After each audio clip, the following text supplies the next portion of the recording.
Clube da Meia-Noite chegou na Netflix. Vamos comentar o que aconteceu nessa primeira temporada. Eu vou explicar um pouco da série pra quem não entendeu e é claro que a gente vai falar do finalzinho e das teorias. Pra quem não sabe, a série é baseada no livro homônimo e daí a gente entende bastante sobre a série, por que eles ficam contando aquelas histórias, porque isso é tão importante pra trama. É por conta do livro que conta aí a história de jovens que têm doença terminal e esses jovens vão ali pra aquela clínica ou asilo, como eles chamam, e a base da história é a mesma do livro. Na série a gente vai acompanhar a Ilonka, ela descobre um câncer que acaba chegando ali em estágio terminal, e aí, né, gente, é um grande abalo pra ela, especialmente porque ela é uma jovem cheia de sonhos, queria entrar na universidade, então ela não se conforma com isso, e é quando ela começa a pesquisar e descobre a história da Júlia, que foi uma paciente lá da clínica, e ela conseguiu ser curada, meio que sem uma explicação, e é claro que isso aí serve de motivação pra Ilonka querer ir até o local e descobrir o que gerou essa cura nela.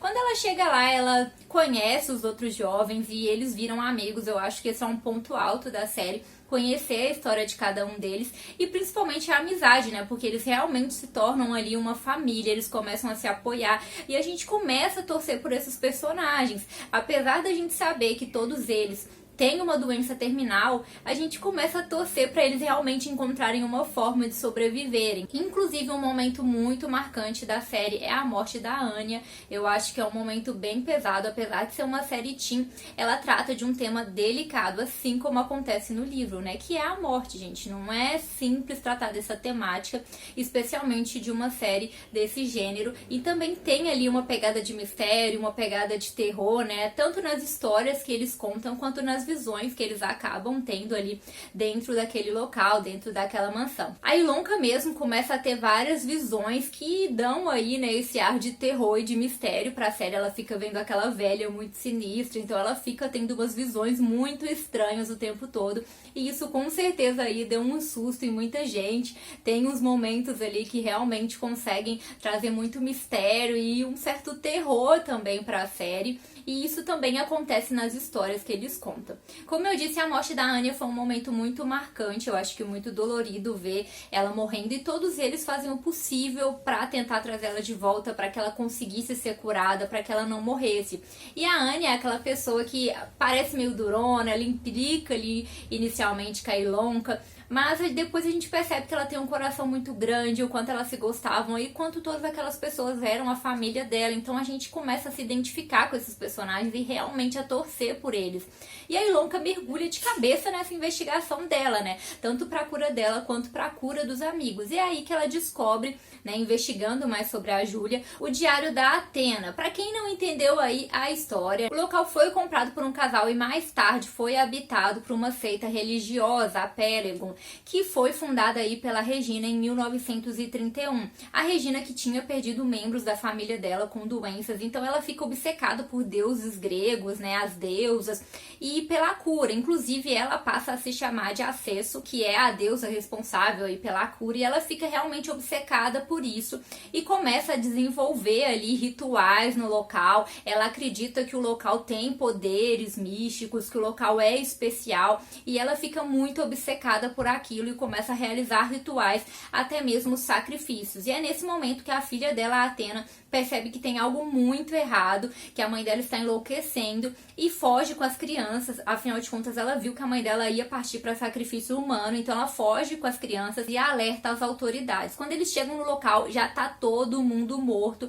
e somente a Regina, né, ou a Acesso, que está ali viva, e diz ali que errou no chá do ritual e por isso as pessoas morreram, mas a Athena sabe que essa história é mentira, que na verdade a mãe dela já pretendia fazer esse sacrifício humano, que ela achava que assim finalmente ela encontraria ali aquele poder, aquela magia sobre a cura que ela tanto buscava sobre aquilo, gente. E depois disso as duas ficaram aí desaparecidas, tanto a Athena quanto a mãe dela sumiram. Mais tarde a Júlia foi uma paciente do local com câncer terminal e foi então que ela encontra esse diário da Athena e ela começa a ficar obcecada por essa história do ritual também e começa a acreditar que isso poderia trazer uma cura pra ela. Mais pra frente na série a gente descobre que ela procura a Regina pra ensinar pra ela sobre esses rituais. Alguma coisa deu certo ali porque ela conseguiu ser curada e ela sai daquele local.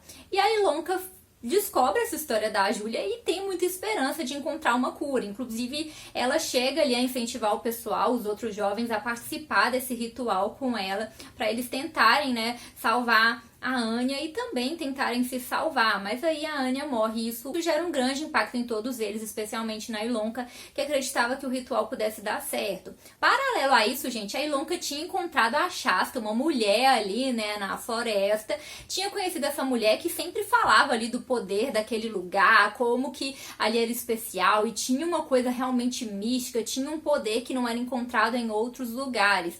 E ela se aproxima da Shasta, vê ela com os bons olhos. Eu confesso pra vocês que já dá pra perceber desde o princípio que tem algo muito errado. Porque a Shasta fala muito do local e fica falando que não consegue ir até lá, que a Stanton não permite que ela entre e tudo mais. Então dá pra perceber que tem algo errado. Depois ela usa da própria fraqueza da Ilonka. Quando ela fala da morte da Anya e o quanto ela está abalada e os amigos, a gente vê que a Shasta usa isso e dá a ela esperança de curar os amigos. E aí ela revela que é a Júlia, gente, ou seja, aquela jovem que tinha sido curada. Ela fala que é a Júlia e que pode ajudá-la a conseguir essa cura, que ela tem que levar ela lá até o subterrâneo onde esses rituais eram feitos e ela consegue entrar lá naquele local e leva outras mulheres. Só que chegando lá, ela não busca ali um ritual para poder curar a Ilonka e os seus amigos. Na verdade, ela faz o ritual que ia matar ali as mulheres, inclusive a Ilonka. E é quando a Stanton chega e interrompe aquilo ali, né? A Shasta consegue fugir e a Ilonka, é claro, fica muito chateada porque percebe que foi enganada. É então que a Stanton conta pra ela que a Shasta não consegue aceitar a sorte que ela teve em se curar e que ela ficava buscando explicação nesses rituais que não tinham correlação. E, inclusive, a Shasta estava lá novamente para buscar uma cura para ela mesma, já que a doença tinha retornado. Isso tudo é um grande baque para Ilonka, especialmente porque isso também aconteceu com a Sarah, né? A Ilonka fez todo aquele ritual para poder curar a Anya e depois disso a Sarah descobriu que estava curada e a Ilonka acreditou que tinha sido por conta desse ritual. Inclusive, ela achava que ela que seria curada, já que a Anya não foi, e sabia que algum jovem tinha sido curado. Mas a Sarah tenta explicar pra ela que não tinha relação, que ela tinha feito os exames antes do ritual, e que não tinha correlação, apenas tinha sido um diagnóstico errado, e não tinha sido ritual. Mas isso era muito difícil pra Ilonka aceitar. E, inclusive, esse foi um fator também que fez ela acreditar tanto assim na Shasta e levar ela até o local. Então, quando ela descobre que a Shasta é a Júlia e que ela está doente novamente, isso é um grande baque para ela e que ela colocou a vida dela em risco e até mesmo dos outros jovens e ela pensa em ir embora do local. Mas o que muda tudo, gente, é o finalzinho, porque é então que a Ilonka vê um sinal. Isso porque os jovens haviam feito um pacto que quem morresse ali ia tentar mandar um sinal do outro lado. E quando a Anya morreu, eles esperavam muito esse sinal, eles ficaram aguardando ansiosos e nada aconteceu. Então eles pensaram que realmente, né, não tinha nada do outro lado, não teve nenhum sinal e ela sempre falava que ia mandar esse sinal e um sinal claro.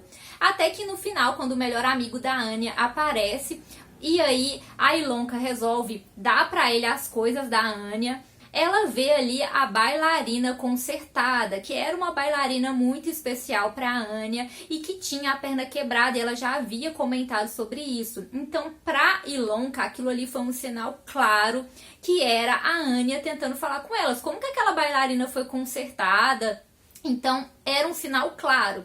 E aí fica no ar sobre esse sinal, inclusive termina ela contando esse sinal ali para os outros jovens que tem algo do outro lado, né, que a Anya estava falando com eles e tinha mandado aquele sinal para eles. É claro que já tivemos pegadinhas antes, né, como a própria Sarah que tinha ali mandado um falso sinal para eles sobre a Tristan e depois a Sarah revela que mandou aquele sinal falso para que eles não perdessem a fé e a esperança e ela se arrepende disso. Então tudo indica que a Sarah não consertaria aquela bailarina e iria embora porque ela estaria fazendo isso de novo, novamente dando uma esperança para eles e ela se arrependeu disso. Então acredito aí que realmente a série deixa como se fosse um sinal da Anya. E eles ficam muito animados com aquilo ali, porque era algo que eles esperavam muito e que eles já estavam realmente sem esperança. Imagina, né, gente? São jovens que vão morrer, então é claro que eles queriam ver um sinal do outro lado e queriam saber mais sobre isso. E isso também é muito importante para Ilonka. E essa não foi a única revelação do final. Isso porque, né, o Peregrine tinha ali como símbolo uma ampulheta. A gente vê esse símbolo em algumas pessoas, então esse símbolo era importante para eles, inclusive na Shasta ela tinha esse símbolo. A gente sabia que esse símbolo também estava presente em outros membros da Peregon, como a própria Regina. E ali no final a gente tem a Stanton com esse símbolo, né, a ampulheta. Então aí fica ali no ar quem é ela, e tudo dá a entender aí que ela seria a Athena, a filha da Regina, né, da Acesso. Então fica aí no ar que ela seria essa filha. Afinal de contas, a Acesso, né, a Regina, diz que a filha dela não fala mais com ela e a Athena fica como desaparecida. Então eles deixam aí essa ponta solta e esse mistério no ar, deixando aí subentendido que ela poderia ser a Athena. E assim, pra mim a série teve os momentos emocionantes, como a própria morte aí da Anya. Pra mim, com certeza, esse foi o momento mais impactante e mais marcante. Mas tem vários outros momentos especiais, até porque a série trata vários temas delicados através desses jovens, né? O preconceito, a depressão. Então, são várias temáticazinhas que vão sendo tratadas com cada um deles. As próprias histórias que eles ficam contando ali, que eles inventam, tem muito a ver com eles, né? Com o que eles estão sentindo, com o que eles passaram. Então a gente vê que as histórias também contam muito deles. Assim como no próprio final o Kevin revela sobre a história que ele contou e sobre sempre sentir que ele feria as pessoas e que precisava ficar sozinho. Então as histórias acabam revelando muito deles. Eu confesso pra vocês que essa parte das histórias pra mim foi um pouco cansativa. Eu queria realmente ver o arco principal desenrolar mais. Então quando ia pra aquelas histórias, pra mim ficava um pouco cansativo. Mas isso faz muito parte da trama, né? É assim no livro, a base do livro é essa, eles se reunirem, né? O Clube da Meia-Noite, para contar essas histórias. E como eu disse, as histórias acabavam tendo uma certa importância também. Tem também muito drama a história de cada um deles, né? Afinal de contas, estamos falando aí de morte. E esse drama continua, afinal de contas eles estão ali, estão doentes e não descobriram uma forma de se curar, e fica tudo isso no ar, se eles vão descobrir uma forma, por que que a Júlia se curou, realmente foi uma coincidência, tem algo a ver com o ritual. O que que vocês acham, gente? Vocês gostaram da série, acharam cansativa, estão ansiosos para uma próxima temporada? Deixa aí tudo nos comentários para eu saber, e eu também recomendo que vocês procurem aí sobre a história do livro, especialmente o porquê ele foi criado, porque tem uma história real por trás, né, do livro, por que que ele foi lançado. Então eu acho que é bem interessante vocês procurarem sobre isso se vocês tiverem curiosidades. Então é isso, galera. Tchauzinho!